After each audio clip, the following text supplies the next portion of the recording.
Hi. They say when they say health is wealth, it's one of the most understated, understated statements in the world.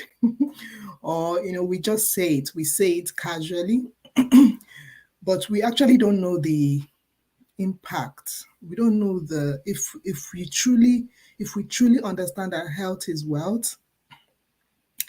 I assure you 80% of the things we do right now and 80% of the things that we prioritize right now will not be a priority to us anymore. Okay? So I want you to just take time out and just reflect on that statement.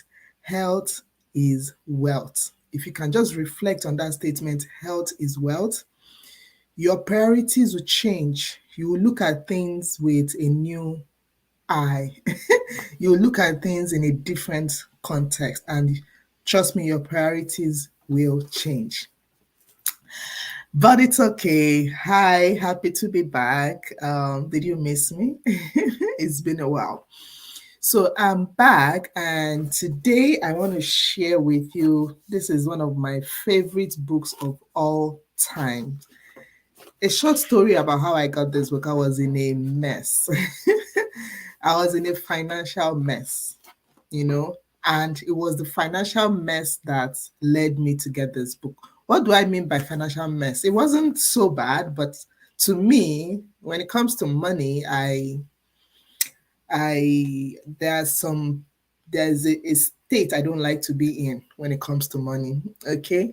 And so it was at that state of my life where you know how you make money? Making money was never a problem. I make money easily. Okay. But I just noticed that the faster it comes, the faster it goes. You know what I mean? So it comes and then it goes. It comes and it goes. I'm like, what's going on? Like I'm making money, yeah, but it doesn't look like I'm actually seeing the money that I'm making. It almost looks like the money just comes. It's like a basket, right? It's like using a basket to fetch money. Anyway, that's not the topic for today. Anyway, but that's the short story about how I got this book. And this book actually changed my life. This book introduced me to a lot of things. This book opened my eye to some of the things that I did not even know about myself when it comes to money, right? So that's why I want us to review this book. We're not going to review everything today. We're just going to look at them randomly. There are about 100 rules here. It's called The Rules of Wealth. The Rules of Wealth by Richard Templar. I love this book. This is like a Bible when it comes to wealth. This is the Bible of money.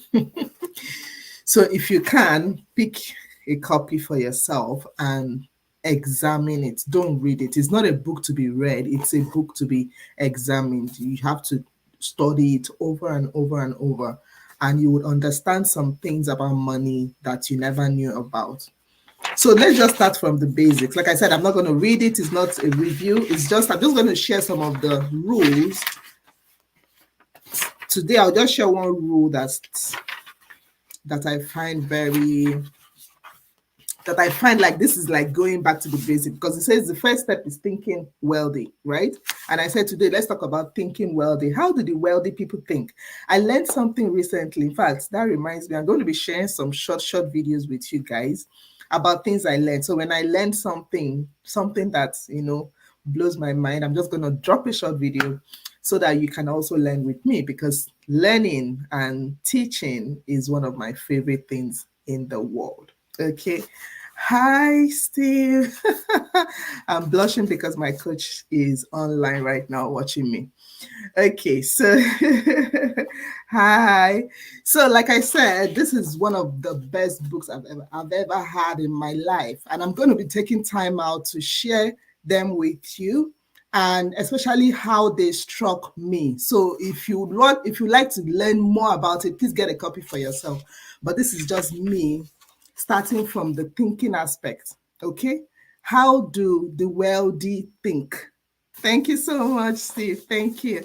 How do the wealthy think? I learned something recently, and it made so much sense to me. The lady said One thing that works for her, one of the tips that she always goes by, maybe she has like some wealthy people that she looks up to, like role models. So she has role models that she looks up to. And whenever she's about to make a decision, she would not always ask herself, what would the wealthy people do in this situation? What would a wealthy person do? What would a wealthy person think in this situation? And that struck me because we always talk about how we want to make money, how we want to be wealthy, how, we talk about it, but talk is cheap, right? Are we actually thinking like the wealthy think? Are we actually taking decisions that the wealthy take? Or when it comes to decisions, when it comes to the behaviors of the wealthy, that is when we expose ourselves. Okay, so that's why I said let's go back to thinking wealthy and look at the first rule when it comes to thinking wealthy. Look at the first rule. It says here that anybody can make money. Anybody can make money, right? It is not selective. It is not discriminatory. Anybody can make money. This is something that is very hard to believe because of the situation, because of how the environment is, right? So we feel like, no, it is not for everybody. It is for certain people. Now, let me tell you the difference or what I picked from this rule. It says anybody can make money. It did not say everybody. So that's one thing we need to learn. And that was one thing that stood out for me. Anybody can make money. Not everybody will make money. Okay? So if we know that anybody can make money and not everybody will make money, then we now need to say, okay, so what do I need to do to make money? How do I need to think to make money? How should I behave to make money? Because making money is not just about the work. It's not just about the action. If it was about the action, the most hardworking people on earth are not the ones that make the most money. So it's not so much about the doing. Like I always remind myself, I am a human being, not a human doing. You are a human being, not a human doing. So you have to, first of all, be that person that you want to, if you want to make money, you need to, first of all, be a wealthy person, and then the wealth will come. Okay, so this really, really struck me. It says you have the same rights, you have the same opportunities, especially right now. Maybe in the past, we could have said we did not have the same opportunity, we did not have the same rights. But right now, we have the same, like, it's a level playing field. The world is so small right now that you have access to what would make you wealthy. It's not before that. It was only people who were working in certain places, or people who had certain jobs, or people who had certain contacts, certain connections. They are the ones that could make money. Right now, the world is so level. It's a level playing field. Okay, so you have the same rights and opportunity as everyone else to take as much as you want. This thing called wealth is like an ocean. This thing called wealth is like, an example I often use is that it's like a buffet. Okay, it's like a buffet. Unfortunately, people still have caterer mentality. You still, you go to a party. Maybe you're used to going to a party that you have a caterer. You know those caterers that form like they are they they are gods. Those caterers where they can choose who to give food, and they can choose who to insult, all in the name of sharing food. I thought I have given you. What are you doing here again? So a lot of us are so used to going to parties where there is a caterer that has to serve you food. And so we have that mindset when it comes to making wealth. Making wealth is not like a party with a caterer. Making wealth is like a buffet. Okay, it's like a buffet. It's like you go to a party and it is a buffet. Trust me, if you do not stand up and go and get that food, nothing for you. Hunger will kill you in the midst of all that food. Hunger will wire you in the midst of all that food. That's how making wealth is. All right, it's a buffet. You have to figure it out. You have to go there and go. And then if you go there with a spoon, you're only going to get a spoonful of food. But if whatever you go there with, it's like an ocean, whatever you go there with, that is what you would fill up. Okay. So I actually struck some things there. It says, I have watched a lot of extremely wealthy people. And the one thing they all have in common is that they have nothing in common apart from being rule players, meaning that apart from following the rules, they have nothing else in common. Do you know why? You may see this wealthy person, now this one is black, the other one is white, this one is extroverted, the other one is introverted, and they're both wealthy, right? So this is not for you to say, it's because I am introverted, it's because I always stay in the house, because I don't go out, that's why I'm not wealthy. Or no, it's because I talk too much. There are people that talk too much and they are wealthy. There are people who don't talk at all and they are wealthy. Okay? There are people who are white and they are poor. And there are white people that are wealthy. There are black people that are poor. There are black people that are wealthy. So it's not like, oh, this is the traits. This is the physical trait. This is how they look like. It's all about how they play by the rules. Okay? It's all about how they play by the rules. So that's why one takeaway I would like to give you here is do that for yourself whenever you're about to take a decision. Most times, like if I want to buy anything, if I want to buy something, I would say, how would what would a rich person do right now? What would a rich person buy? Most wealthy people buy things that they want to buy, right? They buy things that they love. They don't analyze it. They don't overanalyze it. If they love it, they get it. If they don't love it, they don't get it. It's that simple. All right. But you know, the typical mediocre life or mediocre lifestyle that people have, when you see yourself about to buy something that may not even have any impact on your life in the next 2 years, in the next 1 year, and you're taking a decision as if you're doing research. You know, there's some people that to even buy earphone like this, earphone, no, they will research. They will look for the one that it has the best quality for the lowest price. They don't really care about, okay, this is just what I love. This is what will make me feel good. I'll buy this thing because it makes me feel good. It will become a project. It will become a project. Wealthy people are not like that because they need that time that they will use to research which type of earphone they should buy. They need that for more strategic thinking, for more strategic reasoning, for decisions that would have an impact on them long term. All right. So if you find yourself researching to make very small decision, you are not actually going after what you want. You are just going after maybe the one with the lowest price and the highest feature, at the end of the day, you're actually getting something that does not even look good to you, right? Doesn't even look good to you. Think about it. Is that how the wealthy think? That's not how the wealthy think. So anybody can make money. I want us to start from there. Anybody can make money. Making money is not selective. Making money is not discriminatory. It doesn't discriminate against race. It doesn't discriminate against height, against weight. No. You just have to play by the rules. That's the only thing they have in common. They play by the rules. They apply themselves.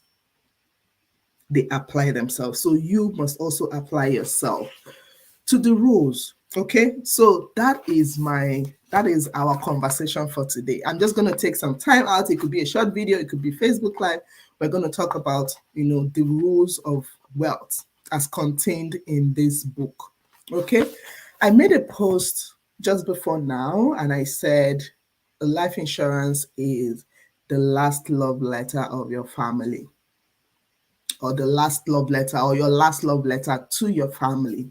Okay, like I said, I have been in this space since I came to Canada. I have been in the finance space, and I have learned that there are a lot of things, a lot of blocks, a lot of limiting beliefs that are stopping us from stopping us from taking decisions that can be good for us. And we're going to talk about it in the next rule. One of the rules is about removing limiting beliefs, removing the limiting beliefs that you have around wealth. Okay, so I'm going to talk about it in the next live. But that statement, when I read it, when I heard it from Dr. Sanjay, it struck me. Have you ever thought about the fact that a breadwinner, the breadwinner of the home, passes on? And I'm not talking about Africa where it takes a village, where the whole village is literally there to raise the family, right? This is a place where you're almost on your own. There was a story I heard of a woman that lost her husband, and even with the permanent residency, everything, all the documents, she had to carry herself and her children back to the country she came from, back to her home country. Even with all the, I have gotten paper, the paper that everybody's all dragging to get. Someone actually had to go back home. Because the lifestyle here, I don't know if you read that post, so let me just use this opportunity to just mention it again. The lifestyle you have here is almost fixed. Is based on a particular income. It's not. This is not a place where the money you are spending is almost fixed. Like it needs to come. If it doesn't come, you will drop this fast. You can drop from comfortable to homeless in a twinkle of an eye. Once income is not coming. Once income is not coming, you can move from comfortable to homeless to becoming a charity case. There are so many homeless people here. So many homeless people. Okay, so these decisions are decisions that unfortunately a lot of people are not taking serious. I never used to take it serious until I got that awareness, until I got the education, right? Until I got the education before I now realized that things can go, like you can become homeless like this in this part of the world. That's why you see people taking 2 jobs, 3 jobs, 4 jobs. They don't have time. That's because the lifestyle, as in whether income is coming or income is not coming, these things, these bills, they're not going anywhere. You cannot even say you're not going to have that bill.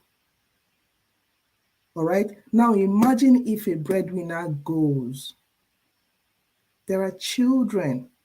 There is accommodation. There is education. There's rent. There is whatever. And this thing will not be there. So when I saw that statement, I actually had goosebumps. It's sad that we don't think about death. we always think, oh, it's not going to happen to me, it's going to happen to the next person. But the truth of the matter is not even that you're going to die today or you're going to die tomorrow, you're going to die next.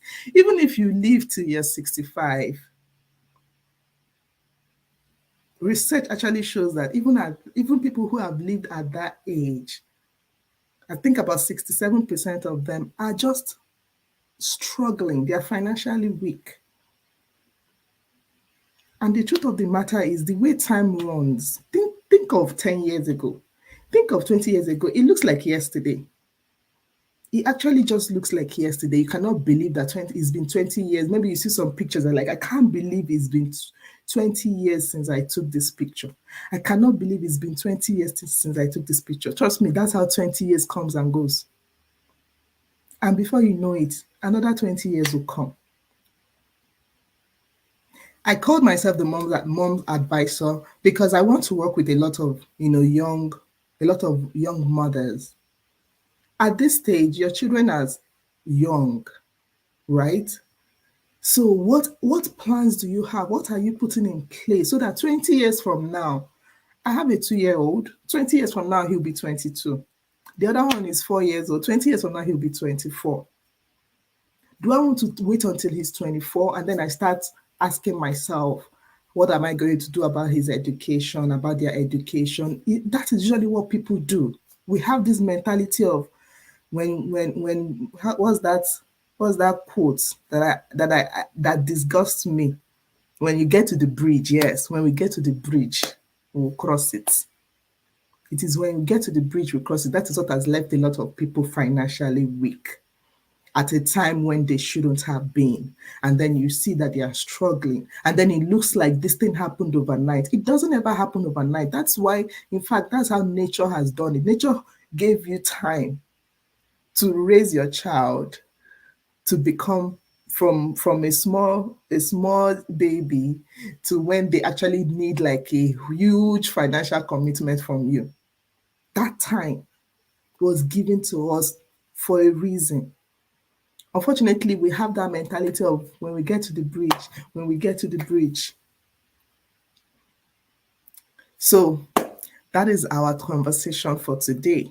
Okay, let's start thinking like the wealthy. How do the wealthy people think? The wealthy people don't think that money or wealth is only for a certain people. The wealthy people believe and they know it for sure that anybody can be wealthy. But not everybody will be wealthy, but anybody can be wealthy. And so all they do is they find out, okay, what those that are wealthy already, what are they doing? What kind of decisions are they making? How do they think? And that's all you have to do. Okay. So see you next time. We'll talk about some other rules of wealth. But like I said, if you're a mom, if you have young children and you need help planning your finances, let's have a conversation. Okay? Let's have a conversation. I have a free financial planning webinar that I'm open to share with a lot of moms, especially moms who live in Canada. If you don't live in Canada, it could still be of benefit to you, but mainly for moms that live in Canada. So if you know any mom, please mention them, tag them in the comments, or share this video with them. Okay, and let them send me a message, or you send me a message and give me their contact and let me talk to them. I just want to have that's my own way of giving back. Like I said, two things I love the most in life is learning and teaching. Okay, so see you next time. Bye. Okay, and for those